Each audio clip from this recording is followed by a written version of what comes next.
bonjour et bienvenue dans cette nouvelle vidéo où, comme promis, on va se mettre en mode confession intime pour que je vous parle de ma vision du marché immobilier en 2024 et pour les prochaines années à venir. Donc, comme tu peux le constater, je suis dans ma piole, on va faire ma petite manucure et je vais vraiment te parler de ma stratégie, comment moi je vois les choses, comment je vais les organiser pour ma part. Donc bien évidemment il n'y a absolument aucun conseil en investissement dans cette vidéo, c'est vraiment pour te partager ce que j'ai fait jusqu'à maintenant. On va faire un petit peu le point, comment j'envisage les choses et comment je ressens les choses. Donc c'est vraiment très personnel. Ce qui me permet déjà de dire c'est que quand on choisit une stratégie d'investissement, quelle qu'elle soit, l'objectif c'est que ça soit adapté à soi. Et quand je dis à soi, c'est pas forcément à sa situation matérielle, financière, etc. C'est aussi à sa personnalité. Et tu vas vite comprendre pourquoi je te dis ça. Parce que, à mon sens, l'immobilier, c'est clairement une stratégie d'investissement qui nécessite beaucoup d'humains, beaucoup d'interactions, beaucoup d'actions, beaucoup d'énergie et beaucoup de temps, du moins au début. Peu importe la stratégie qu'on va choisir en immobilier, à mon sens, l'immobilier, dans tous les cas, c'est quelque chose qui va nécessiter du temps, de l'énergie, etc. Donc c'est pas forcément adapté à tout le monde et moi au début j'en savais rien que c'était pas adapté à moi. Donc, désolée pour le bruit, je fais ma petite manucure. Voilà, moi je trouve qu'aujourd'hui, maintenant que je me connais, maintenant que je me suis beaucoup écoutée, que je me suis beaucoup observée, que je me suis confrontée à la réalité aussi, je me rends compte que l'immobilier c'est quand même vachement chronophage, vachement énergivore. Même si à mon sens c'est indispensable de passer par là, du moins au début. Et je vais t'expliquer pourquoi. Donc on va faire déjà un petit point, on va recommencer au début, on va remettre les choses dans leur contexte. Donc moi j'ai recommencé ma vie en 2018, c'est-à-dire que je suis entrée d'opération extérieure parce que j'étais dans l'armée. Alors juste disclaimer, j'ai jamais été militaire d'actif, j'ai toujours été militaire de réserve, mais j'étais le genre de réserviste qui partait en mission. Ce qui fait que je suis partie en mission pendant 6 mois et quand je suis rentrée de 6 mois de mission, en fait ça m'a un petit peu remis les idées à l'endroit et je me suis dit qu'en fait j'étais absolument pas heureuse dans ma vie et je me suis cassée, bref, et là je me suis rendu compte de l'importance d'avoir un patrimoine parce que quand je me suis cassée, j'ai demandé le divorce, j'avais pas de job, j'avais rien quoi, j'avais quasiment nulle part où aller et je me dis quand même ce serait cool d'avoir un patrimoine. Donc c'est là où j'ai commencé à prendre conscience de ça et en 2020 du coup j'ai pu commencer à investir après avoir retrouvé un job, après avoir vendu la RP qu'on avait avec mon ex-mari, après avoir eu une situation stable. Voilà, il m'a fallu à peu près un peu moins de 2 ans pour restabiliser ma situation. Et là je me suis un petit peu énervée, en plus ça tombait très bien parce qu'on était vraiment dans une période de taux bas, c'était la fête du slip, l'immobilier était à la mode, etc. Et je pense que je suis vraiment un petit peu entre guillemets tombée dans cette mode, c'est-à-dire que j'ai acheté quand tout le monde a commencé à acheter, c'est-à-dire que quand tous les prix avaient augmenté et tout, ça veut pas dire que il fallait pas acheter, ça veut juste dire que voilà, c'était un peu une hype l'immobilier à ce moment-là. Forcément quand les taux sont bas, c'est la fête du slip de l'immobilier, c'était un peu ce que voulait l'économie, dans le sens où après le Covid, il fallait stimuler l'économie, il fallait surtout pas que l'économie s'effondre, donc du coup on a fait de l'argent gratuit à gogo. Donc voilà, sans aucune originalité, j'ai acheté pendant cette période-là où c'était assez simple, où les vannes des banques étaient grandes ouvertes. Donc moi avec mon CDI en région parisienne très bien payé, endettement à quasi zéro, ça a été très simple pour moi de m'endetter. Je travaillais dans une très belle boîte qui est mondialement connue. Je pense que c'était quelque chose d'assez rassurant pour les banques. Du coup j'ai acheté 5 biens immobiliers en moins de 2 ans, ce qui est assez énervé quand même comme stratégie immobilière. L'objectif c'était vraiment en mode de m'endetter au maximum et puis après de voir ce que je faisais. J'avais pas vraiment une stratégie véritablement arrêtée parce que c'est vrai que moi en 2020, oui certes je voulais investir, oui j'avais refait ma vie etc, mais je pense que j'étais encore émotionnellement un petit peu paumée parce que je sais pas comment l'expliquer après coup hein. Je pense qu'on a tous nos traumas dans la vie, on a tous nos problématiques. Moi j'avais clairement une problématique, je pense émotive, affective, j'en sais rien, ce qui fait que cette pince est nulle. Elle me fait galérer depuis tout à l'heure. Ce qui fait que je pense que je me suis un peu jetée dans l'immobilier corps et âme, peut-être pour, je sais pas si c'est pour oublier cette espèce de dépendance affective que j'avais, mais en tout cas je me suis vraiment jetée corps et âme là-dedans, sans trop savoir à quoi m'attendre. C'est une des qualités que j'ai quelque part, mais c'est aussi un défaut, c'est que moi je fonce d'abord et je réfléchis ensuite, donc c'est vraiment très bien. C'est un peu une particularité masculine j'ai envie de dire, parce que le problème des femmes en général c'est l'inverse, c'est qu'elles réfléchissent trop, elles passent jamais à l'action. Moi je réfléchis pas des masses et je passe massivement à l'action, donc c'est vraiment cool parce qu'au moins quand les choses changent très vite chez moi, je progresse très vite, mais c'est vrai que du coup j'ai très vite des problèmes. Mais c'est pas forcément une mauvaise chose. Donc du coup je me suis lancée corps et âme dans ce projet immobilier et je me suis un petit peu trouvée, on va dire. C'est-à-dire que c'est vraiment me mettant en difficulté que j'ai réussi en fait à voir un peu de quel bois je me chauffais, parce que je me suis vraiment mise en difficulté. Dans le sens où je me suis lancée dans des projets pas forcément trop gros pour moi, mais qui étaient peut-être trop gros pour moi à un instant T, que je ne comprenais pas, que j'avais mal évalué. Et là, voilà, je me suis vraiment mise dans le bain, quoi. Donc je me suis faite un peu mon expérience comme ça, en faisant des conneries, littéralement, parce que Moi, faut savoir que j'avais pris une formation que mon copain m'avait donnée à l'époque, mais c'était pas une formation que j'avais payée quoi. Donc c'est à dire que voilà, je regarde les vidéos, mais si j'avais une question à poser, c'était à personne, j'avais aucun accompagnement, aucun suivi, personne pour vérifier derrière moi si ce que je faisais était bien ou pas. Donc du coup, j'ai fait un petit peu comme je le sentais quoi. Et je pense que c'est aussi pour ça que je me suis confrontée à la réalité.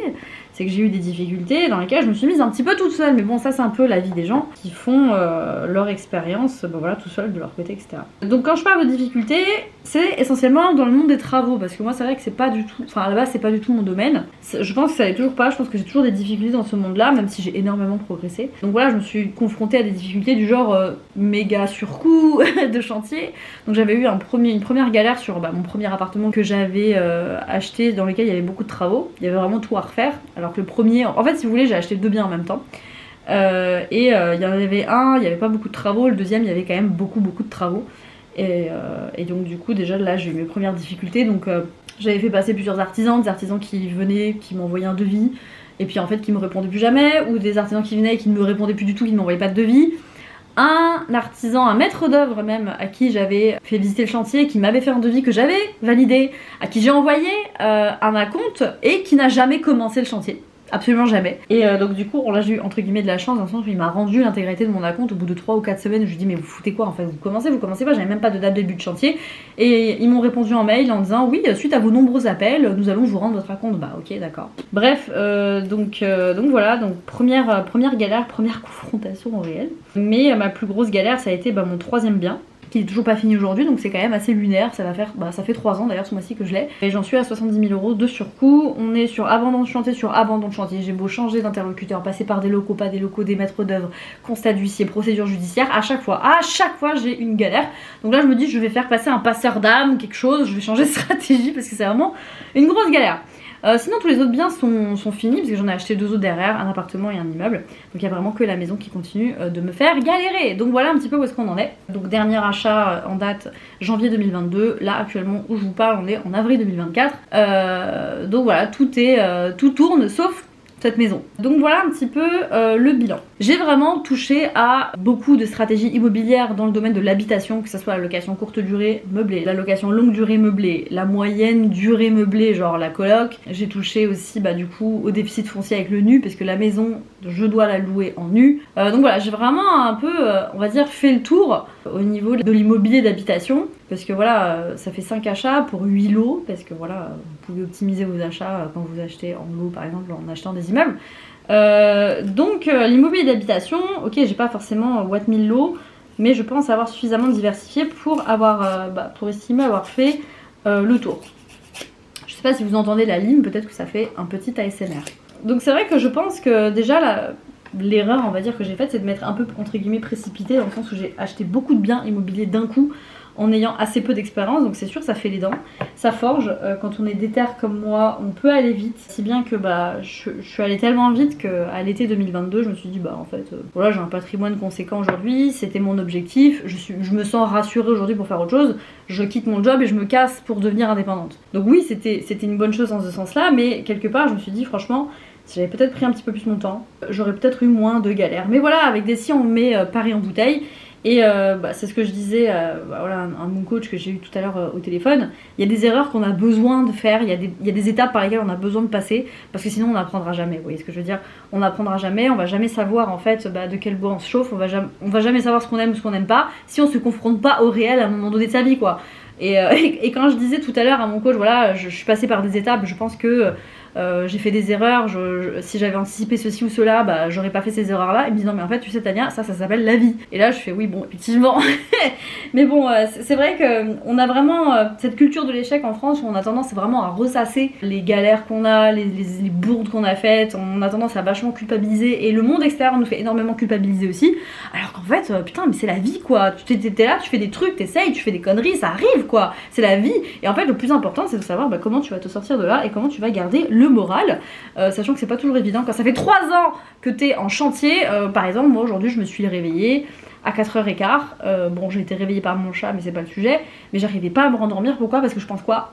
À la maison. Voilà, je pense à la maison, comment je vais faire, alors que je sais comment je vais faire. Je vais faire comme tous les mois précédents. Je vais payer mon échéance de crédit qui est quand même à 660 €. Je vais la prélever là, tant pis, je me prive de mon cash flow immobilier, ça me fout en tension d'une certaine façon, mais c'est pas grave. Mais voilà, ça m'empêche de dormir, quoi. Vous voyez ce que je veux dire? Donc je me lève à 5h du matin, je me fous à bosser. Mais voilà, enfin, ça c'est un peu...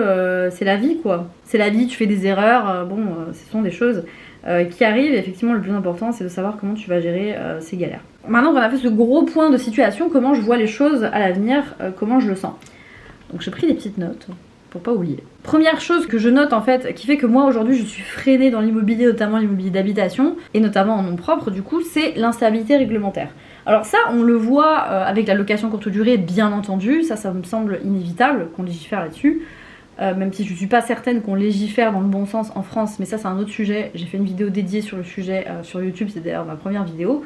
L'instabilité réglementaire, je pense vraiment pas qu'on part dans le bon sens parce que voilà, ok, on va légiférer sur la location courte durée, certes il y a des choses à faire dans certaines zones, mais si vous voulez, moi je pense que le particulier, notamment au niveau de l'immobilier, ça va être, et c'est en train d'être, la variable d'ajustement lorsqu'il s'agit d'impôts. Je m'explique. On a vu récemment Gabriel Attal qui s'exprime en disant voilà, on va aller taxer les rentes.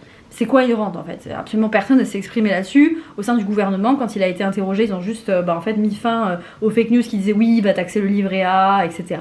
Bah ok, non, ils ont dit qu'ils le feraient pas, mais du coup, qu'est-ce qu'ils vont taxer? Qu'est-ce qui va rester en fait? Parce qu'on n'oublie pas quand même, on est l'un des pays le plus taxés au monde, si ce n'est le pays le plus taxé au monde. Donc, qu'est-ce qu'ils vont faire en fait? Quelle va être la variable d'ajustement à votre avis? Bon, à mon sens, ça sera encore une fois les entreprises, ça peut être encore une fois les revenus du capital, mais ça peut aussi très bien être l'immobilier. Et moi, cette instabilité réglementaire me saoule, et je pense que ça ne saoule pas que moi, ça saoule beaucoup de gens à partir du moment où on veut entreprendre dans un certain pays. À partir du moment où il y a une instabilité réglementaire, ça ne rassure pas au niveau du climat des affaires. D'ailleurs, je vous renvoie au classement de la France en termes de liberté économique. Il me semble qu'on est passé derrière le Vietnam, qui est un pays encore officiellement communiste, hein. Je tiens à le souligner, donc c'est quand même assez lunaire. Donc voilà, moi c'est une première chose que j'aime pas, c'est l'instabilité réglementaire. Après j'ai pas forcément envie de tomber dans des théories un peu farfelues et des théories conspirationnistes, mais je trouve que déjà de base, on n'est pas dans un pays qui respecte beaucoup le droit de la propriété. Certes, la propriété privée est inscrite dans la Constitution, etc.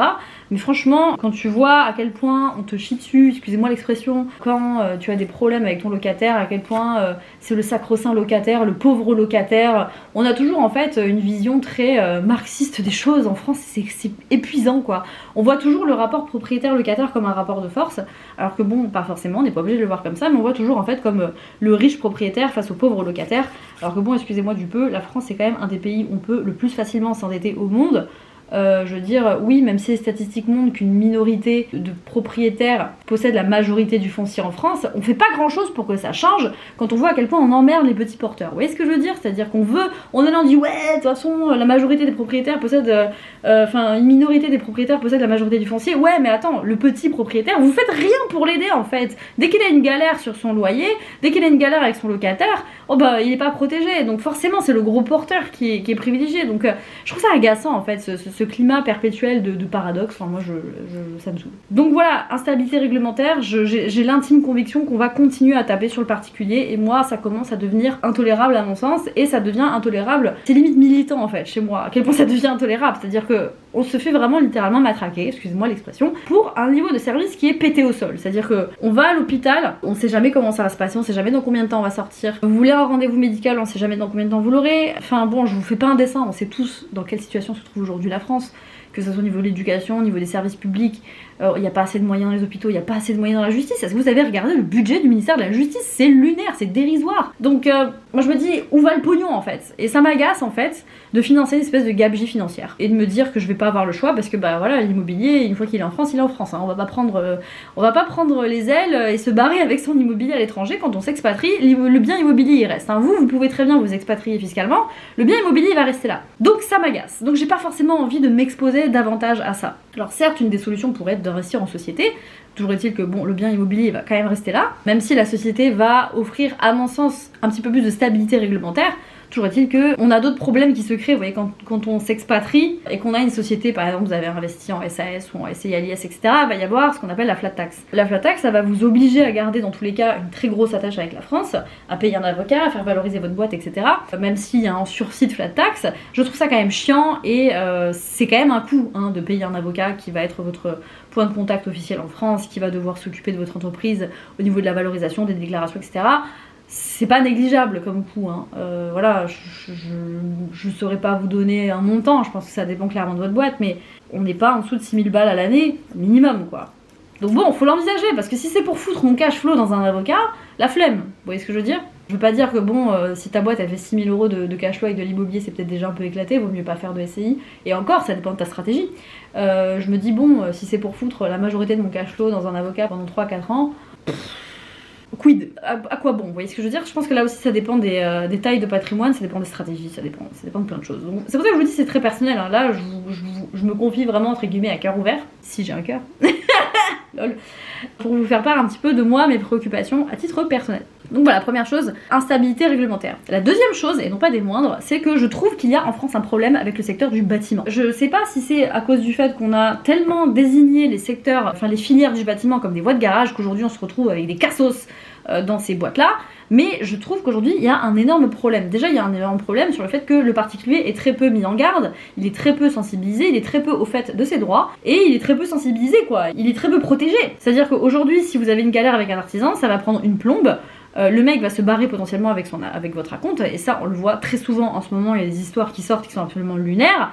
Votre artisan il prend 50% d'acompte parce que sinon il refuse le chantier, donc vous êtes comme un con, vous avez pas le choix quelque part parce qu'on vous l'a recommandé, vous faites confiance. Le mec se casse, pendant 3 ans il vit sa best life au Portugal ou je ne sais où, et vous êtes là comme un con, vous payez les traites de crédit parce que vous avez fait confiance à un escroc et que la justice ne vous protège pas. Pour moi, je trouve ça problématique, je trouve ça scandaleux. Ça m'est arrivé, hein, je vous le dis, alors ça m'est pas arrivé exactement dans ces circonstances-là, mais j'ai fait confiance à des escrocs où j'ai eu malfaçon sur malfaçon, il a fallu défaire pour refaire. C'est mes fameux 70 000 euros de surcoût sur la maison double, donc j'en sais vraiment quelque chose. En fait, si vous voulez, cette situation, elle va même pénaliser les bons artisans. Parce qu'en fait, les bons artisans, ils se retrouvent à rattraper la merde des autres. Ils se retrouvent un petit peu catalogués aussi, hein, faut le dire. Ils se retrouvent aussi face à des particuliers qui ont de moins en moins de moyens, quelque part. Et eux, ils galèrent, parce qu'eux aussi, ils ont l'URSSAF à payer, ils ont des charges à payer, etc. Et je vous donne l'exemple du dernier abandon de chantier en date sur ma maison double. C'est des artisans avec qui je n'ai absolument pas négocié, hein, qui ont été sélectionnés par mon maître d'œuvre, qui est quand même quelqu'un qui a une bonne dizaine d'années de bouteilles derrière lui, si ce n'est plus, et qui m'a dit c'est bon, là, ça va le faire, on va terminer ce chantier, il n'y en a pas pour long, on paye. Abandon de chantier, pourquoi? Mais parce que voilà, on a eu un rappel d'URSSAF, ce qui nous a obligés à accepter plusieurs chantiers en même temps, et comme tu peux pas être au four et au moulin, ils ont dû sacrifier un chantier et c'est tombé sur moi, voilà. Donc c'est toujours la même histoire en fait, et ça se répète, et je trouve ça absolument insupportable en fait. Et là vos moyens d'action, ils sont très limités, parce qu'en fait vous allez faire quoi? Vous allez poursuivre la boîte, mais elle a pas de thune, il n'y a pas d'argent dans la boîte en fait, parce que quand t'as un rappel d'URSSAF et que t'es obligé de faire plusieurs chantiers en même temps pour accepter plusieurs acomptes pour pouvoir survivre et payer tes traites, payer tes salariés, etc., c'est que ta boîte est déjà dans la merde. Donc qu'est-ce que vous voulez faire en fait? Qu'est-ce que vous voulez faire? Donc oui, la meilleure chose à faire, c'est de prendre une dommage ouvrage. Bon, déjà, une dommage ouvrage, ça coûte cher, mais quand on regarde par rapport à mes surcoûts, effectivement, c'est négligeable. Mais moi, j'ai pas pris de dommage ouvrage à la fin, parce que je me suis dit, mais purée, on en est à la fin, quoi. Je vais pas prendre une dommage ouvrage pour définition et 3 poses de fenêtre. Bon peut-être que si, j'aurais dû. Mais bon, vous voyez ce que je veux dire, c'est un perpétuel apprentissage, hein, l'immobilier. Donc voilà, moi je pense qu'il y a un problème avec le secteur du bâtiment en France, c'est des secteurs où en fait, qui sont constamment en tension, on manque de personnel en fait dans ces secteurs-là. Et il y a aussi un truc qui est important, enfin qui est je pense fondamental à comprendre, c'est pas parce que vous êtes un bon artisan que vous êtes un bon gestionnaire d'entreprise. Ça c'est vraiment quelque chose, et je l'ai vu, mais même dans ma famille proche, il y a des gens, si vous voulez, ils se disent mais pourquoi je vais me faire chier à me foutre salarié en tant que plaquiste à gagner 1500 € net par mois, avec éventuellement un intéressement, quand je peux aller me palper sur un seul chantier une somme à 6 chiffres. Les mecs ils sont pas débiles non plus, ils font vite le calcul, donc ils disent moi je me fous artisan à mon compte, et voilà.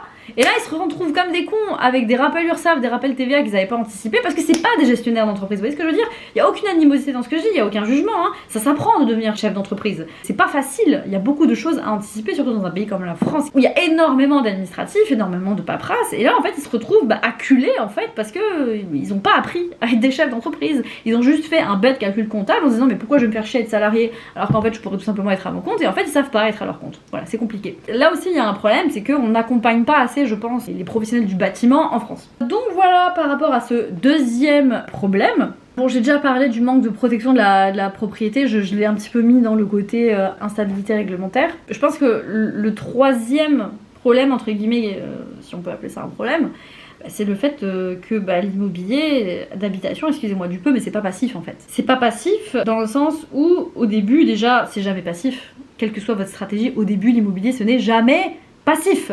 Il va falloir définir votre stratégie, il va falloir chercher le bien, il va falloir faire les calculs, il va falloir faire une offre, il va falloir chercher un financement et patati et patata. Plus vous déléguez, plus vous allez sacrifier votre rentabilité. C'est logique, les gens qui vont vous aider dans votre tâche, ils ont besoin de bouffer aussi, on est d'accord. Est-ce que j'ai un truc sur la tronche là? Oui. Pourquoi je suis rouge? Bon, je sais pas, mais comme je vous l'ai dit, je suis au naturel comme le thon, donc c'est pas grave, on continue. Les gens qui vont vous accompagner en fait, dans votre projet immobilier, ils ont besoin de bouffer, donc en fait ils vont se rémunérer au fur et à mesure de votre projet. Si vous déléguez la recherche de biens, si vous déléguez la recherche de financement, si vous déléguez les travaux à un maître d'œuvre ou un architecte, si vous déléguez la gestion locative, si vous déléguez la recherche d'un locataire, etc., bon, votre rentabilité elle est fumée à la fin, on est d'accord. Donc soit c'est rentable et auquel cas c'est pas passif, soit c'est passif auquel cas c'est pas assez rentable. Voilà, c'est bête comme chou, hein, comme calcul. Donc voilà, on va se dire les choses. Ce n'est pas passif. Voilà, les gens qui vous disent l'inverse, bah il y a un loup, essayez de comprendre pourquoi. Peut-être que ça peut devenir de plus en plus passif au fur et à mesure. Peut-être qu'au début vous allez dire ok, je vais mettre un gros coup de collier et après je vais déléguer et là ça va être plus ou moins passif. Et encore, il faut tomber sur un bon gestionnaire locatif et ça on n'est pas sorti de l'auberge comme on dit. Mais dans tous les cas, ce n'est jamais passif à 100% du début à la fin. Je pense que ça c'est un fait. On peut se mettre d'accord là-dessus tout de suite. Si c'est pas passif, à un moment donné, moi j'ai peut-être pas que ça à faire à tout jamais, de gérer des locataires, de gérer des gens, de gérer les problèmes d'autrui. Enfin, je veux dire, moi j'ai quand même eu des locataires qui m'appellent pour me dire oh, il y a quelqu'un qui gueule dans la rue, il est 2h du matin.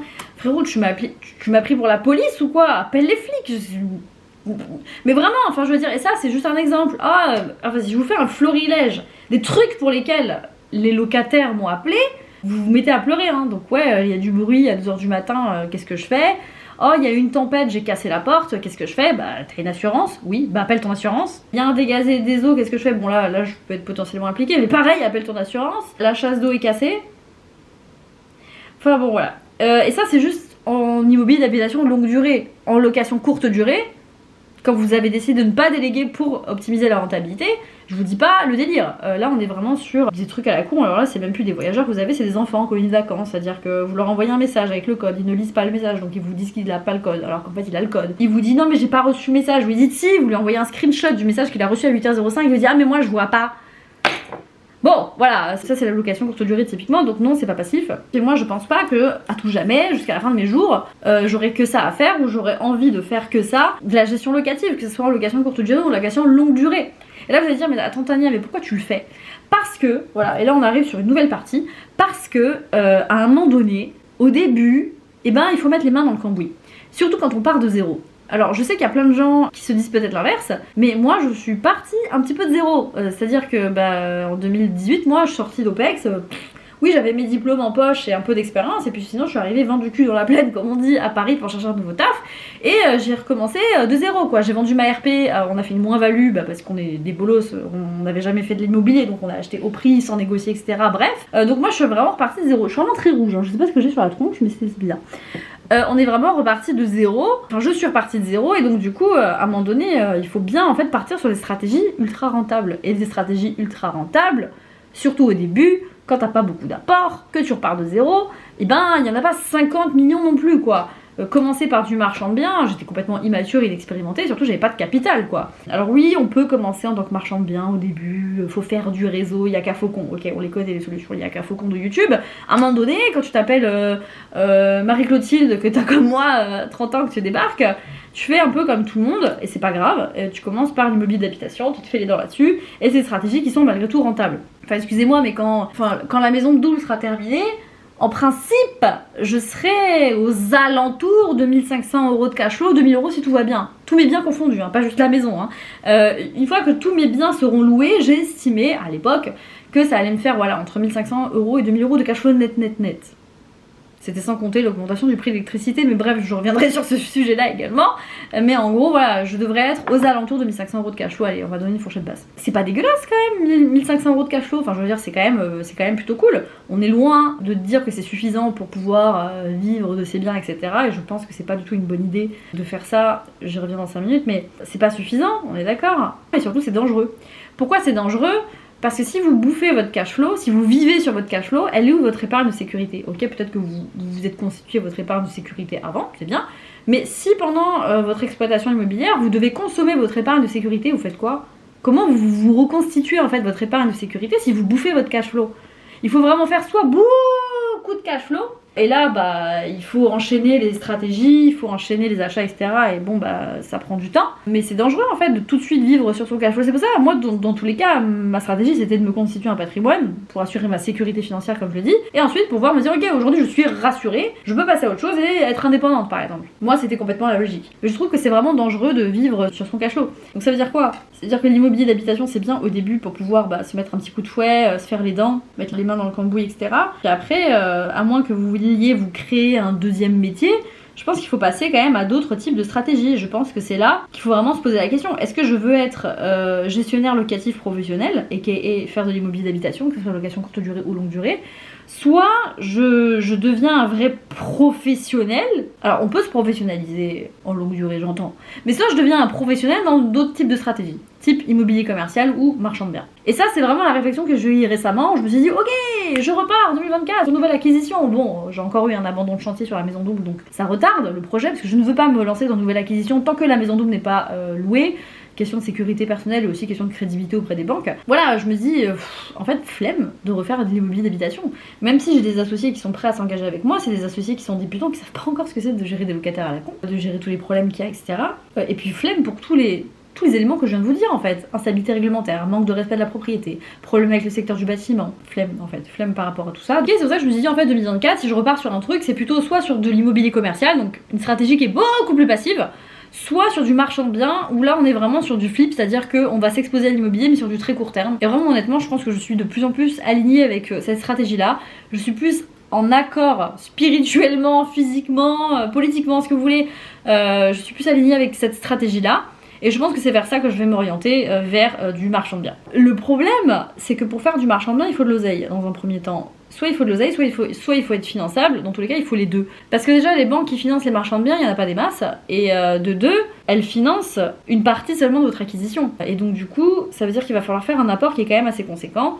On dit qu'il faut en général aller entre 30 et 50% d'apport. Et dans cette période assez difficile qu'on vient de traverser, alors je sais pas si à l'heure actuelle où je vous parle ça a changé ou pas, mais les banques ont eu beaucoup de mal à faire confiance ces derniers mois aux marchands de biens débutants. C'est-à-dire qu'elles ont continué leurs opérations de financement avec des marchands de biens expérimentés qui avaient l'habitude, etc. Mais pour les très grands débutants qui venaient de débarquer, c'était un petit peu tendu. Donc double problématique, pas d'oseille, pas d'expérience.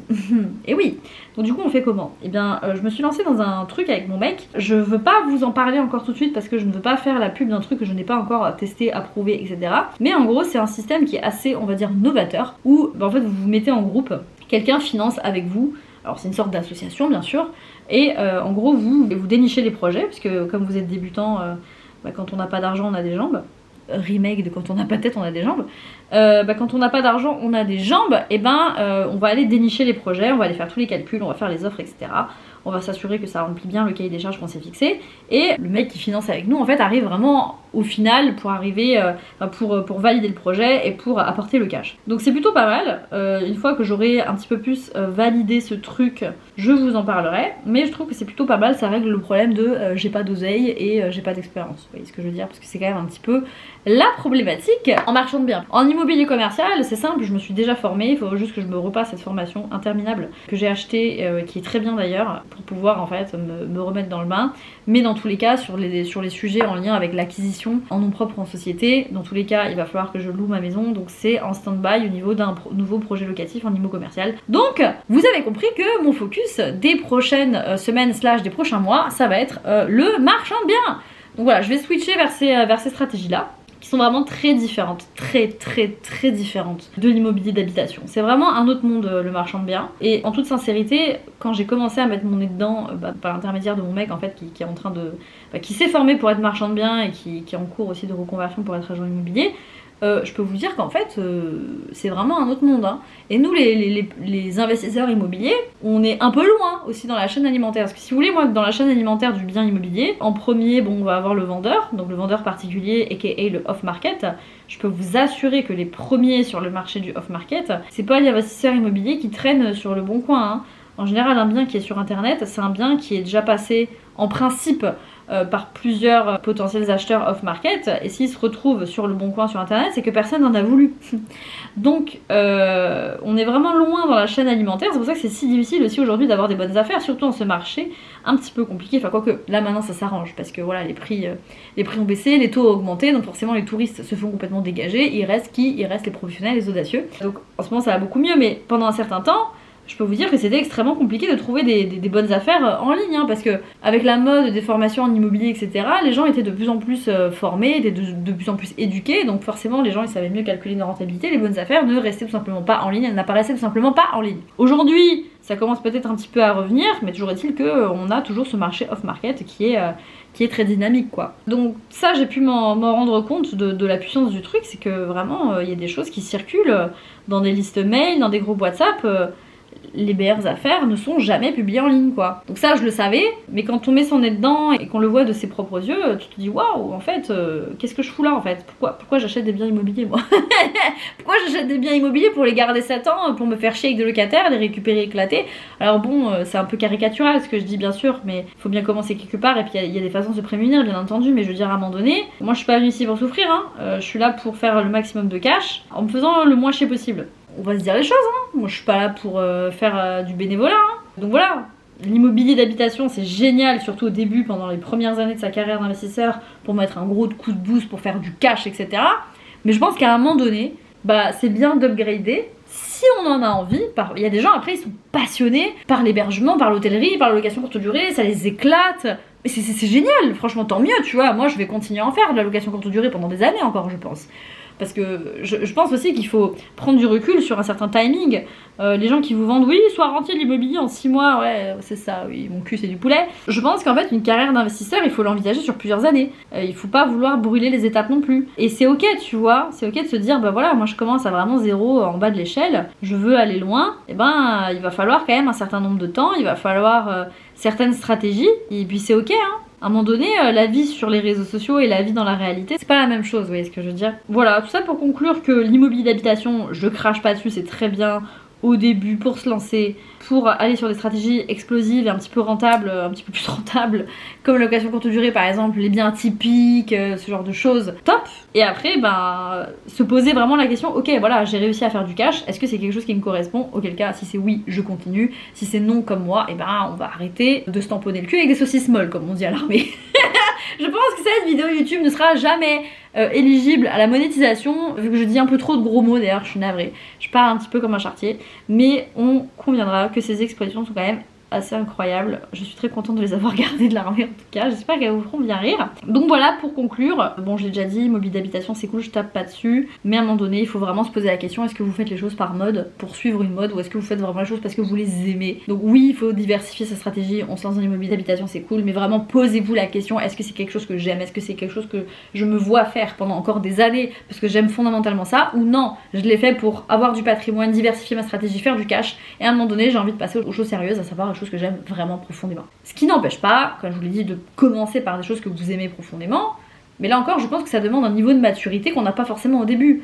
Moi je dis toujours, il faut pas travailler dur, il faut travailler intelligemment, mais pour apprendre à travailler intelligemment, il faut travailler dur, bah ouais, parce qu'on n'est pas intelligent comme ça, hein. Être intelligent dans le business de l'investissement, ça se construit, ça s'éduque, on devient intelligent. Donc voilà, un petit peu mes réflexions sur l'immobilier en général. J'espère que ça vous a plu. N'hésitez pas en tout cas à me dire ce que vous en pensez dans les commentaires. Bonne journée, au revoir.